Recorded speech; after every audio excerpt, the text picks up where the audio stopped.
Hi friends, welcome to reels of Guntakal. ఇవాళైతే తాతకి dressing అయిపోయింది. తాతకి కాలు గాయం 90% వరకు క్లియర్ అయింది. ఇక కేవలం 3-4 డ్రెస్సింగ్లు చేపించి కాల్కి ఆయింట్మెంట్ డైలీ పూసుకుంటుంటే ఆటోమేటిక్ గా 100% క్లియర్ అయినట్లే. తాతకి కాలు బాగా కావాలని చెప్పేసి చాలా మంది అయితే కోరుకున్నారు. వాళ్ళందరికీ నా ధన్యవాదాలు. ఎందుకంటే తాత కాల్కి నేను ట్రీట్మెంట్ ఇప్పించేటప్పుడు నన్ను ఎంతగానో ఎంకరేజ్మెంట్ చేశారు. మీరు చేసిన ఈ ఎంకరేజ్మెంట్ వల్ల కూడా తాత కాలు బాగుండడానికి ఒక కారణం. తాతకి ఇప్పుడు 90% వరకు గాయం క్లియర్ అయింది. అందుకు కారణమైన అందరికీ, అంటే అనంతపూర్ లో స్టార్టింగ్ లో ట్రీట్మెంట్ ఇచ్చిన డాక్టర్ కి, తర్వాత ఇక్కడ డే బై డే డ్రెస్సింగ్ చేస్తున్న అన్న వాళ్ళకి, తర్వాత మన reels of Guntakal team numbers కి, ఇంకా కొంతమంది ఇక్కడ ఆటో వాళ్ళు అయితే హెల్ప్ చేస్తున్నారు. వాళ్ళందరికీ పేరు పేరున నా ధన్యవాదాలు. ఇకపోతే మనం పడాల్సిన కష్టం అంతా పన్నాం. ఆ కష్టానికి ఫలితం ఈ రోజు తాతకి 90% క్లియర్ అయింది. ఇంకా 10% అనేది క్లియర్ కావాలంటే అది తాత చేతిలోనే ఉంది. ఎందుకంటే మేము డ్రెస్సింగ్ తీసుకెళ్దామని చెప్పి వచ్చినప్పుడల్లా నేను రాను, నేను యూపీకి పోతాను, మీరు రావద్దండి రేపటి నుంచి అని చెప్పి చాలా మొండికేస్తున్నాడు అనమాట. అది ఎందుకు ఇలా చేస్తున్నావు, ఎవరు రమ్మన్నారు, ఎందుకు పోతున్నావు అని చెప్పేసి అడిగితే మా వాళ్ళంతా యూపీకి పోదామని చెప్పేసి రా వెళ్దామని పిలుస్తున్నారు నన్ను, నేను కూడా పోతానని చెప్పేసి మాతో అంటున్నాడు.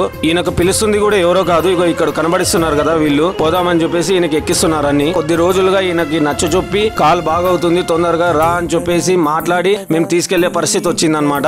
ఏదో ఆ మనిషికి బాగా కావాలా అని చెప్పేసి ఆలోచనతో మేమైతే తీసుకెళ్తున్నాం. అప్పుడంతా స్టార్టింగ్ లో బానే మాకు సహకరించినాడు. కానీ ఈ మధ్య కాలంలో పెద్ద ఆయన చాలా ముండికేస్తున్నాడు. ఎందుకంటే ఆయన కాలు చూడగానే కాలుని ఎలా అయినా సరే కొంచెం బాగా చేయాలా, ట్రీట్మెంట్ ఇప్పేయాలన్న పట్టుదలతో నేను ఇదంతా చేస్తూ వస్తున్నాను. అంతేకాకుండా మీ అందరికీ తెలిసిందే, మన రీల్స్ ఆఫ్ గుంటకల్ ఒకానొక టైంలో కొన్ని రోజులు నేను వాడలేని పరిస్థితి కూడా నాకు వచ్చింది. కానీ అప్పుడు ఒక రోజు ఇడిసి ఒక రోజు ఏ రోజు మిస్ కాలేదు. ఈ 2.5 నెల ఆయనకి మేము ట్రీట్మెంట్ ఇప్పిస్తూనే ఉన్నాం. నా బాధ అంతా ఒకటే, ఇంతమంది కష్టానికి ఒక ఫలితం లేకుండా పోతుంది అని. అవును, ఎందుకంటే మన రీల్స్ ఆఫ్ గుంటకల్ చేపట్టక ముందు ఇక్కడ కనిపిస్తున్నాడు కదా ఈ అన్నకి ఆటో ఉంది. అప్పుడప్పుడు వెళ్లి ఆ పెద్ద ఆయన్ని డ్రెస్సింగ్ చేపిస్తూ వస్తున్నాడు. కానీ కొన్ని అనివార్య కారణాల వల్ల ఆ అన్న ఊర్లో లేక, ఆ పెద్ద ఆయనకి ట్రీట్మెంట్ లేక మళ్ళీ కాల్ అనేది ఏమైపోయిందంటే ఇంకా స్ప్రెడ్ అయిపోయింది. కానీ మన reels of Guntakal team food donate చేసేకపోయినప్పుడు ఆ తాత గాయం అయితే చూసి మళ్ళీ మనం ట్రీట్మెంట్ ఇచ్చేది స్టార్ట్ చేశాం. కానీ మన వీడియోల ద్వారా అన్న చూసి మళ్ళీ మా టీమ్ లో ఒకరయ్యారు. ఇప్పుడు మొత్తానికి నా ఉద్దేశం ఏంటంటే, ఆయన యూపీకి వెళ్ళిపోయినా రానని మొండికేసిన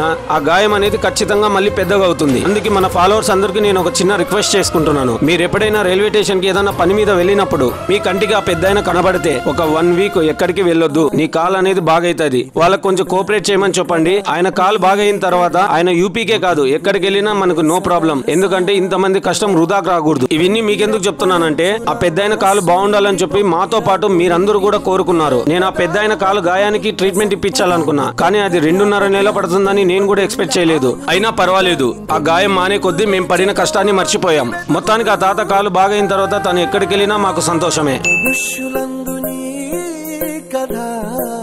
మహర్షిలాగా సాగదా.